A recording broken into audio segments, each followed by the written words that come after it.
एपिसोडची सुरुवात होते सखीच्या आवाजाने. ती तिच्या खोलीत आहे आणि तिच्यासमोर कान्हा उभा आहे. सखी तिची बॅग भरत आहे. तिच्या चेहऱ्यावर एक वेगळीच चमक आहे. सखीचा व्हॉइस ओव्हर येतो, "तू या पिंजऱ्याची चावी होऊन माझ्या आयुष्यात आलास." ती कान्हाला सांगते की फक्त तुझ्यामुळं ती सरकारच्या तावडीतून सुटत आहे. "Thanks to you. तुम्ही जे स्वप्न बघताय ना, ती सगळी पूर्ण होणार आहे त्याची खात्री आहे मला."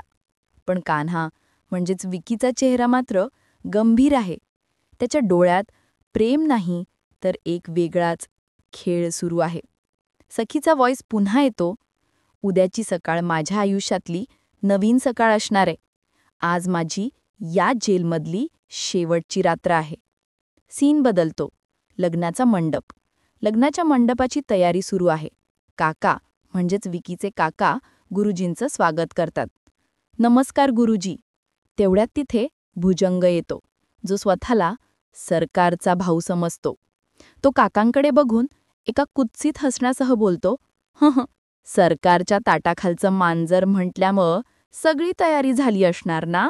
काकांना हा टोमणा चांगलाच लागतो.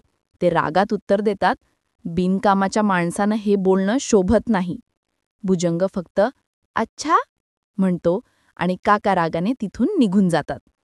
काका एकटे उभे राहून विचार करत आहेत. त्यांच्या चेहऱ्यावर प्रचंड तणाव आहे. काका मनातल्या मनात म्हणतात, "बघता बघता लग्नाचा दिवस उजाडलाय. आता सगळे पाहुणे यायला सुरुवात होईल. आणि या सगळ्यात हा विकी कसा काय किडनॅप करणारे सखीला?" त्यात क्षणी काकांचा फोन वाजतो. हा पहिला इशारा आहे.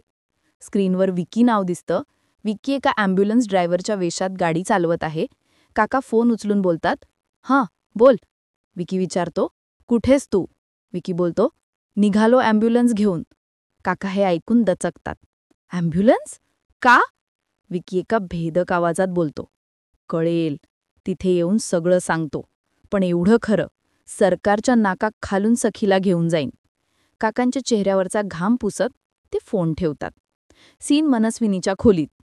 फुटलेला ग्लास. सीन मनस्विनीच्या खोलीत जातो. ती हातात ज्यूसचा ग्लास घेऊन विचारात हरवली आहे. सीन फ्लॅशबॅकमध्ये जातो. तिला कोणाचा तरी स्पर्श आठवतो आणि आगीच्या ग्लाळा दिसतात. "अगं मनस्विनी!" असा आवाज तिच्या कानात घुमतो. सीन पुन्हा वर्तमान काळात येतो. या विचारांच्या तंद्रीत तिच्या हातातून तो ज्यूसचा ग्लास निसटतो आणि जमिनीवर पडून फुटतो. काचांचा आवाज होतो आणि मनस्विनी भानावर येते. पण तिच्या चेहऱ्यावर भीतीऐवजी एक विचित्र थंड शांतता असते. तेवढ्यात तिची ताई म्हणजेच राधा आणि आई म्हणजेच सुधामती आत येतात. फुटलेला ग्लास बघून ताई भडकते. ताई म्हणजेच राधा ओरडून बोलते, "अगं मनस्विनी, काय वेढेपणा आहे हा? आणि आहेच कुठे तू? मघासपासनं शोधतेय मी तुला." मग तिची नजर नोकराणीकडे जाते. ती विचारते, सरकारांचं नेल्स केलंस का?" नोकराणी घाबरत तीच बोलते, "हो हो मॅडम, मनस्विनी सॉरी सरकार." मनस्विनी अजूनही त्या धक्क्यात आहे, गोंधळल्यासारखी बोलते, "काय मी आहे इथे." ताई नोकराणीवर पुन्हा ओरडते, "ग्लास फुटलेला दिसतोय ना? मत जा, कुणाला तरी घेऊन ये साफ करायला." नोकराणी घाबरून मनस्विनीला सरकार म्हणून माफी मागते. "आय एम सो सॉरी सरकार, लगेच कुणाला तरी पाठवते." ताई गर्जना करते, "आऊट." नोकराणी निघून जाताच ताई मनस्विनीला विचारते, "काय? मुलाकडचे आले?" मनस्विनी थंडपणे उत्तर देते, "हो." "मग असं तोंड बघत काय उभी आहेस? जा, औक्षण कर त्यांचं." मनस्विनी रागाने वळते. तिची नजर पुन्हा त्या फुटलेल्या काचेवर पडते.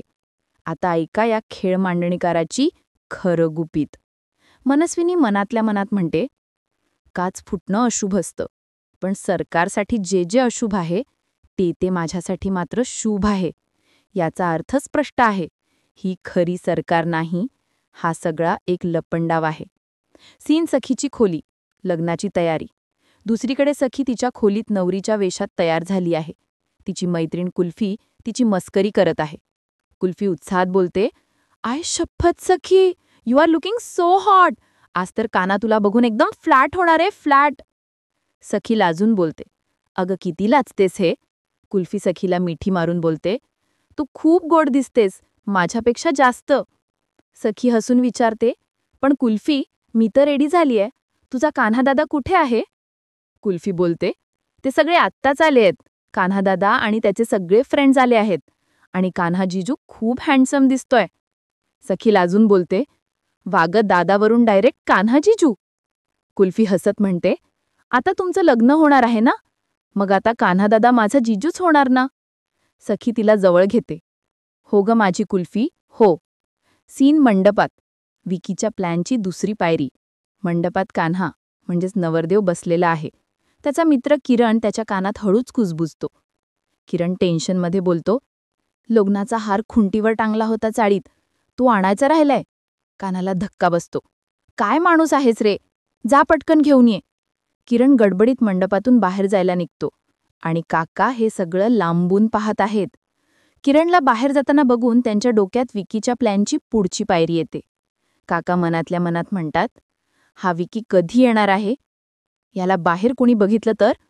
सगळ्या बाहेरच्या लोकांना आत बोलवायला पाहिजे. तरच विकी कुणाच्या नजरेत येणार नाही." तो लगेच एका वेटरला बोलावतो आणि आदेश देतो, इकडे, बाहेरच्या सिक्युरिटी गार्ड्सना आत बोलव. आता सगळे पाहुणे आले आहेत ना? जा, पटकन जा." वेटर "हो सर" म्हणून निघून जातो. आणि जसा किरण नजरेआड होतो त्याच क्षणी विकीची ॲम्ब्युलन्स म्हणजेच MH06 J6569 गेटवर येऊन थांबते. खेळ सुरू झाला आहे. मंडपात सीमांत पूजा सुरू आहे. मनस्विनी तिच्या सिंहासनावर बसली आहे. ती गुरुजींना रागातच आदेश देते. मनस्विनी बोलते, "गुरुजी, जी काही पूजा करायची ती लवकर करा. वेळ नाहीये माझ्याकडे." गुरुजी हो नक्कीच म्हणतात व कान्हाला पूजेसाठी बोलवतात. इकडे काका बंगलाबाहेर येतात आणि विकीला ॲम्ब्युलन्सजवळ बघतात. ते त्याला लगेच फोन लावतात.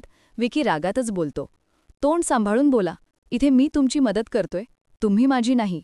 काय सांगतोय ते नीट ऐका." तो काकांना प्लॅन सांगतो. "तुमची बायको, मीनाक्षी, ती सखीच्या गुड बुक्समध्ये आहे. तिला सखीजवळ पाठवा." आणि मग विकी धमकीच्या सुरात बोलतो, "आणि काही वरखाडी झालं तर तुम्ही आहात ना?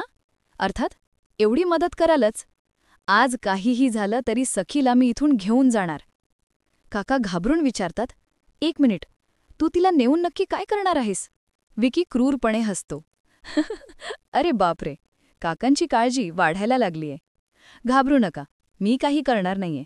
तो त्याचा गेम प्लॅन उघड करतो. ती तिथे नसल्यानंतर लग्नाचा मुहूर्त टळेल आणि तिला लग्न करायचं नाही असा सिनारिओ क्रिएट होईल. आणि मला हेच हवंय. बाकी काही करणार नाहीये मी. चला. विकी फोन कट करतो. काका पूर्णपणे घाबरलेले आहेत. सीन सखीच्या खोलीत रणकेश्वर बाबाचा जाळ. काका आत जातात आणि त्यांची बायको मीनाक्षीला भेटतात. सांगतो, "चल." पुढच्या सीनमध्ये मीनाक्षी सखीच्या खोलीत पोहोचते. हा विकीच्या खेळ मांडणीचा सगळ्यात महत्त्वाचा भाग आहे. मीनाक्षी सखीला बोलते, "सखी, अगं किती गोड दिसतेस. बरं, मी तुला काहीतरी सांगायला आलीये. तुला कोणीतरी भेटायला आलंय." सखी उत्सुकतेने विचारते, "कोण?" मीनाक्षी एक कथा रचते, "अगं रणकेश्वर बाबा." सखी, "रणकेश्वर बाबा? हे कोण आहेत?" मीनाक्षी खोटं सांगते, "तुला रणकेश्वर बाबा माहीत नाहीत? राघव भाऊजी अना बाबांना खूप मानायचे. जेव्हा तुझ्या आईला बाळ होत नव्हतं तेव्हा भाऊजी या बाबांकडे गेले होते. तेव्हा रणकेश्वर बाबांनी भविष्यवाणी केली, तुम्हाला कन्यारत्न होईल म्हणून. आणि बघ, तुझा जन्म झाला." सखी हे ऐकून भावनिक होते. "हे मला काहीच माहीत नव्हतं. मला आवडेल त्यांना भेटायला." मीनाक्षी तिचं गुपित टाकते, "नक्की जा. पण पण ते तुला भेटायला घरात नाही येणार." "का?" मीनाक्षी सखीला जाळ्यात अडकवते, "सरकारमुळे. तुला तर माहितीये ना, सरकारनंतर अगं किती बदलल्या. त्यांनी बाबांचा एवढा अपमान केला की बाबांनी ठरवलं की या घराची पायरी कधीच नाही चढणार. पण तुला माहितीये, आज जेव्हा त्यांना कळलं की तुझं लग्न होतंय तेव्हा ते खास तुला आशीर्वाद देण्यासाठी म्हणून बंगल्याबाहेर आलेत. फक्त राघव भाऊजींवरच्या प्रेमासाठी." सखीचा विश्वास बसतो. "खरंच? मग तर त्यांना भेटलंच पाहिजे. बाबांसाठी. मी जाते." मीनाक्षी बोजगे, "जा, नक्की जा." सखी आलेच म्हणून खोली बाहेर पडते. मंडपात कान्हा, नवरदेव, अजूनही फोनवर बोलत आहे. पाठमोरी स्थितीत उभा आहे. त्याला कल्पनाच नाही की त्याची नवरी बंगल्याबाहेर जात आहे. आणि सखी त्या लक्ष्मण रेषेसारख्या पावडरच्या रेषेवरून चालत सरळ त्या ढोंगी रणकेश्वर बाबाकडे म्हणजेच विकीच्या ॲम्ब्युलन्सच्या दिशेने जाते. कॅमेरा 3 चेहऱ्यांवर कट होतो. फोनवर वैतागलेला कान्हा, गेटकडे जाणारी निष्पाप सखी आणि गेटवर क्रूरपणे तिची वाट पाहणारा विकी. पुढच्या भागाच्या प्रोमोमध्ये दाखवतात की सखी आणि कान्हा गाडीतून घरी येतात. पण जेव्हा सखी गृहप्रवेश करायला जाते तेव्हाच मनस्विनी तिला अडवते आणि सगळ्यांसमोर एक बॉम्ब फोडते की ही नवरी खोटी आहे. आणि अशा प्रकारे आपल्या आजच्या एपिसोडचा अंत होतो. कृपया या व्हिडिओला लाईक करा, जेणेकरून या व्हिडिओची रीच वाढेल आणि मी तुमच्यासाठी असे मजेदार व्हिडिओ रोज बनवू शकेन. धन्यवाद.